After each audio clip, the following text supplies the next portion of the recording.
ആദിവ്ക എന്ന region Russian കൺട്രോളിലായി കഴിഞ്ഞു. അടുത്തതായി മറ്റ് 4 സ്ഥലങ്ങളാണ് റഷ്യയുടെ ടാർഗറ്റ് ലിസ്റ്റിലുള്ളത്. ഈ 4 സ്ഥലങ്ങളിലാണ് ഉക്രൈൻ സൈനികർ റഷ്യയെ തടഞ്ഞു നിർത്തിക്കൊണ്ടിരിക്കുന്നത്. ഇവിടെയെല്ലാം റഷ്യയാണ് മുന്നേറിക്കൊണ്ടിരിക്കുന്നത്. ഏകദേശം 8.5 കിലോമീറ്റർ റഷ്യൻ സൈനികർ മുന്നേറി വന്നിട്ടുണ്ട് എന്ന വിവരവും പുറത്തു വന്നിട്ടുണ്ട്. ആദിവ്ക എന്ന റീജിയനിൽ നിന്നും ഞങ്ങൾ എങ്ങോട്ടും പോവില്ല എന്നും പറഞ്ഞ് നിന്നിരുന്ന ഉക്രൈൻ സൈനികരെ റഷ്യൻ പോലീസുകാർ അറസ്റ്റ് ചെയ്ത് യുദ്ധ തടവുകാരായി മാറ്റിയിരിക്കുകയാണ്. ഇതുമാത്രമല്ല, ഉക്രൈന് ആവശ്യമായ സഹായങ്ങൾ എവിടെയെങ്കിലും ലഭിക്കാൻ സാധ്യതയുണ്ടോ എന്നും പറഞ്ഞ് സെലൻസ്കി പോയ യാത്രകളെല്ലാം തോൽവിയിൽ കലാശിച്ചു. ഇത് ഉക്രൈന്റെ തോൽവിയുടെ ആദ്യ പടിയായി കണക്കാക്കാം. റഷ്യ വിജയിച്ചുകൊണ്ടിരിക്കുന്നു എന്ന് തന്നെ പറയാം. റഷ്യ ആദിവ്ക റീജിയൻ പിടിച്ചെടുത്തു. അതുപോലെ റഷ്യ ഇപ്പോൾ മുന്നേറിക്കൊണ്ടിരിക്കുകയാണ്. സോ ഇതെല്ലാം റഷ്യയുടെ വിജയമായി കണക്കാക്കാം. ഇനിയും നിരവധി അപ്ഡേറ്റ്സ് ഉണ്ട്. എല്ലാം ഈ ഒരു വീഡിയോയിലൂടെ അറിയാൻ പോകുന്നു. വോയിസ് ഓഫ് വിക്കിയിലേക്ക് എല്ലാവർക്കും സ്വാഗതം. ആദിവ്ക എന്ന റീജിയൻ വളരെ പ്രധാനപ്പെട്ട ഒരു റീജിയൻ ആണ്. ഈ റീജിയൻ റഷ്യ പിടിച്ചെടുത്തത് തന്നെ വളരെ വലിയൊരു വിജയമായി കണക്കാക്കാം. മാത്രമല്ല, റഷ്യയുടെ ഒഫൻസീവിൽ ഇത് വലിയൊരു മൈൽ സ്റ്റോൺ കൂടിയാണ്. സപ്പോസ് അടുത്ത ഘട്ടമായി കൗണ്ടർ ഒഫൻസീവിനായി ഉക്രൈൻ തയ്യാറായാൽ പോലും അതിനാവശ്യമായ പണവും നിരവധി ആയുധങ്ങളും ഉക്രൈന് ആവശ്യമായി വരും. എന്നാൽ ഇതെല്ലാം ഞങ്ങൾ തന്നെ സഹായിക്കാമെന്നും പറഞ്ഞ് പല രാജ്യങ്ങളും ഇതുവരെ സമ്മതിച്ചിട്ടില്ല. അങ്ങനെ നിരവധി രാജ്യങ്ങൾ സമ്മതിച്ചിട്ട് പോലും ഇതുവരെ ആയുധങ്ങൾ അവർക്ക് ലഭിച്ചിട്ടില്ല എന്ന കാര്യവും നമുക്കറിയാവുന്നതാണ്. അതിനോടൊപ്പം തന്നെ ഉക്രൈൻ ആവശ്യമായ സെക്യൂരിറ്റി അക്കോർഡ് ഞങ്ങൾ ക്രിയേറ്റ് ചെയ്തു എന്നും പറഞ്ഞ് 2 രാജ്യങ്ങൾ സെക്യൂരിറ്റി അക്കോർഡിൽ സൈൻ ചെയ്തത്, ഫ്രാൻസും ജർമ്മനിയും സൈൻ ചെയ്തത് തന്നെ ഉക്രൈനെ സംബന്ധിച്ച് ഒരു പാകപ്പിഴയായി മാറിയിരിക്കുകയാണ്. കാരണം മ്യൂണിച്ച് സെക്യൂരിറ്റി കൗൺസിലിൽ വളരെ പ്രധാനമായും സെലൻസ്കി ചോദിച്ചത് യൂറോപ്പ് യൂണിയനിൽ 2 രാജ്യങ്ങൾ മാത്രം ഞങ്ങൾക്ക് സഹായമായിരുന്നാൽ പോരാ, യൂറോപ്പ് യൂണിയൻ രാജ്യങ്ങളെല്ലാം ഞങ്ങൾക്ക് സഹായമായിരിക്കണം എന്നതാണ്. അങ്ങനെ യൂറോപ്പ് യൂണിയനിലെ എല്ലാ രാജ്യങ്ങളുടെയും സഹായം ലഭിച്ചാൽ മാത്രമേ ഈ അഗ്രിമെന്റിൽ ഞങ്ങൾ സൈൻ ചെയ്യൂ എന്ന് പറഞ്ഞ് ഉക്രൈൻ ഇപ്പോൾ സൈൻ ചെയ്യാതിരിക്കുന്നത് ഉക്രൈന്റെ വലിയൊരു പിന്നോക്കാവസ്ഥയെയാണ് കാണിക്കുന്നത്. അതേപോലെ തന്നെയാണ് യൂറോപ്പ് യൂണിയന്റെ പ്രവർത്തനങ്ങളായ ഉക്രൈന് ആവശ്യമായ സഹായങ്ങൾ കളക്ട് ചെയ്യുക എന്നത്.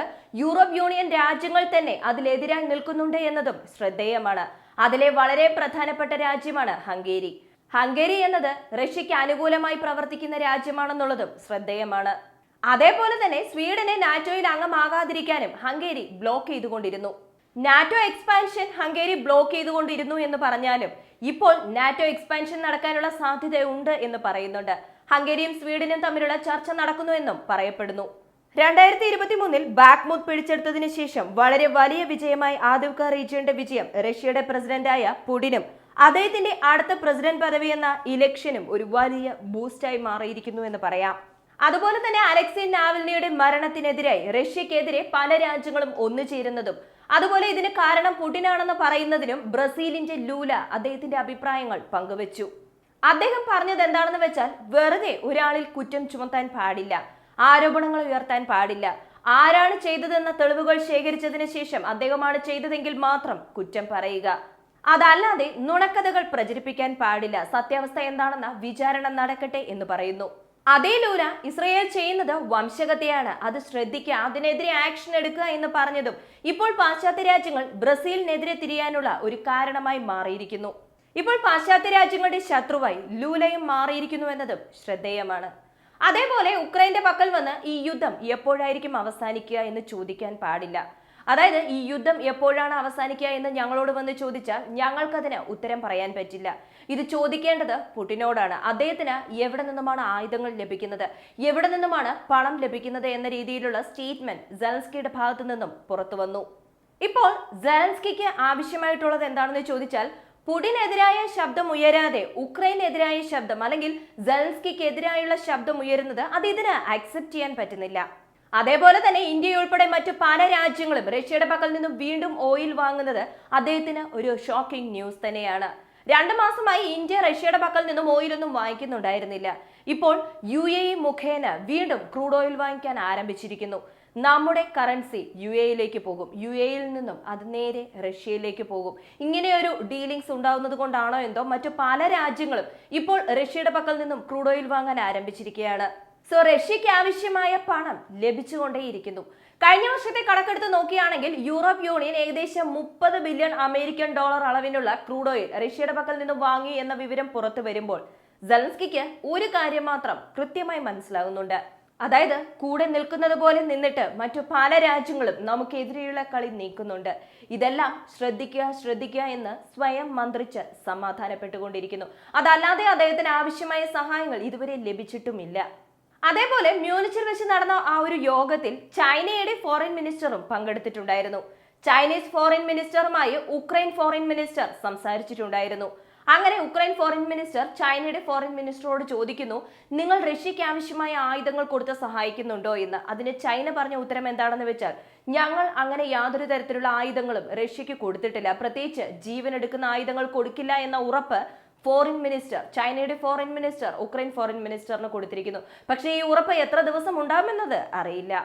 ഇറാനെ സംബന്ധിച്ച് നോക്കുകയാണെങ്കിൽ എയർ ഡിഫൻസ് സിസ്റ്റം അവരുടെ സേനകളിൽ ഉൾപ്പെടുത്താൻ പോകുന്നു, മിസൈലുകൾ അവരുടെ സേനകളിൽ ഉൾപ്പെടുത്താൻ പോകുന്നു എന്ന് പറഞ്ഞ് പുതിയ എയർ ഡിഫൻസ് സിസ്റ്റവും മിസൈലുകളെല്ലാം അവരുടെ സേനകളിൽ ഉൾപ്പെടുത്തുന്നത് പാശ്ചാത്യ രാജ്യങ്ങൾക്ക് വലിയൊരു പ്രശ്നമായി മാറിക്കൊണ്ടിരിക്കുന്നു.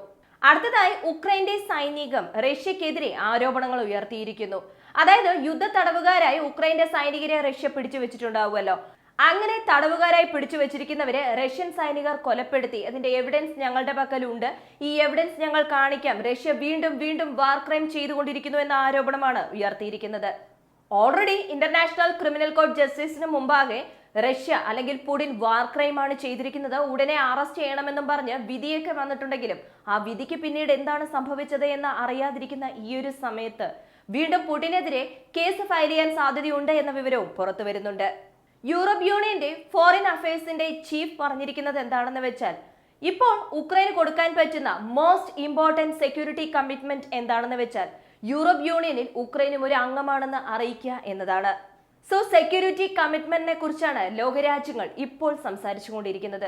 ഒരു സെക്യൂരിറ്റി അക്കോർഡിൽ ഫ്രാൻസും ജർമ്മനിയും ഉക്രൈനോടൊപ്പം സൈൻ ചെയ്തു എന്ന് പറഞ്ഞിരുന്നല്ലോ. ഇതും ഒരു തരത്തിൽ സെക്യൂരിറ്റി കമ്മിറ്റ്മെന്റ് ആണ്. അടുത്ത ഒരു സെക്യൂരിറ്റി കമ്മിറ്റ്മെന്റ് ആണ് നാറ്റോയിൽ ഉക്രൈനെ അംഗമായി അറിയിക്കുക എന്നത്. അതേപോലെ മറ്റൊരു സെക്യൂരിറ്റി കമ്മിറ്റ്മെന്റ് ആണ് യൂറോപ്പ് യൂണിയനിൽ ഉക്രൈനെ അംഗമാക്കി അറിയിക്കുക എന്നത്. സോ യൂറോപ്പ് യൂണിയൻ രാജ്യങ്ങളിലേക്ക് ഉക്രൈനെ കൊണ്ടുവരുന്നത് എല്ലാ യൂറോപ്പ് യൂണിയൻ രാജ്യങ്ങളും ഡിസ്കസ് ചെയ്യണം, അതുമായി ബന്ധപ്പെട്ട തീരുമാനങ്ങൾ എടുക്കണം. അങ്ങനെ യൂറോപ്പ് യൂണിയനിൽ കൊണ്ടുവന്നാൽ തന്നെ ഉക്രൈനെ സംബന്ധിച്ച് അതൊരു വലിയ സെക്യൂരിറ്റി തന്നെയായിരിക്കും. അതെന്തുകൊണ്ട് ഇതുവരെ ചെയ്തില്ല എന്നതിനെ പറ്റി യൂറോപ്പ് യൂണിയൻ ഡിസ്കസ് ചെയ്യണമെന്ന ഒരു റിക്വസ്റ്റ് ചെയ്തിരിക്കുന്നു. സോ യൂറോപ്പ് യൂണിയന്റെ ഫോറിൻ അഫയേഴ്സ് ചീഫ് തന്നെ ഇങ്ങനെ ഡിസ്കസ് ചെയ്യണമെന്ന് പറഞ്ഞിരിക്കുന്നത് കൊണ്ട് ഉക്രൈന് ചെറിയൊരു വിശ്വാസം വരുന്നു. മറ്റൊന്നുമല്ല, പെട്ടെന്ന് തന്നെ യൂറോപ്പ് യൂണിയനിൽ അംഗമാകാം എന്നതാണ്.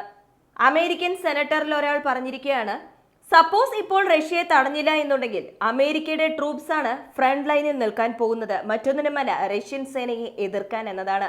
അതായത് ഉക്രൈനെ പരാജയപ്പെടുത്തിയതിനു ശേഷം ഒരു ഘട്ടം കഴിയുമ്പോൾ അമേരിക്കയുടെ സൈനികരായിരിക്കും റഷ്യയുടെ ഫ്രണ്ട് ലൈനിൽ നേരിടാൻ പോകുന്നത്, അല്ലെങ്കിൽ ഇരയാകാൻ പോകുന്നത്. അതുകൊണ്ട് ഇപ്പോൾ തന്നെ റഷ്യയെ തടയണം എന്നതാണ്, അല്ലെങ്കിൽ നമുക്ക് തന്നെയായിരിക്കും പ്രശ്നം എന്നതാണ് അമേരിക്കയുടെ സെനറ്ററിന്റെ അഭിപ്രായം. ആദ്യക്ക് ശേഷം പോക്രോസ്ക് എന്ന ഭാഗം റഷ്യ ടാർഗറ്റ് ചെയ്തിട്ടുണ്ട് എന്നതും അതിനോടൊപ്പം 4 ചെറിയ റീജിയൻസിലും റഷ്യ ടാർഗറ്റ് ചെയ്തിട്ടുണ്ട് എന്നതും വളരെ പ്രധാനമായ അടുത്ത സിറ്റി പോക്രോസ്ക് എന്ന ഈ റീജിയൻ ആയിരിക്കുമെന്ന വിവരവും പുറത്തു വന്നിട്ടുണ്ട്.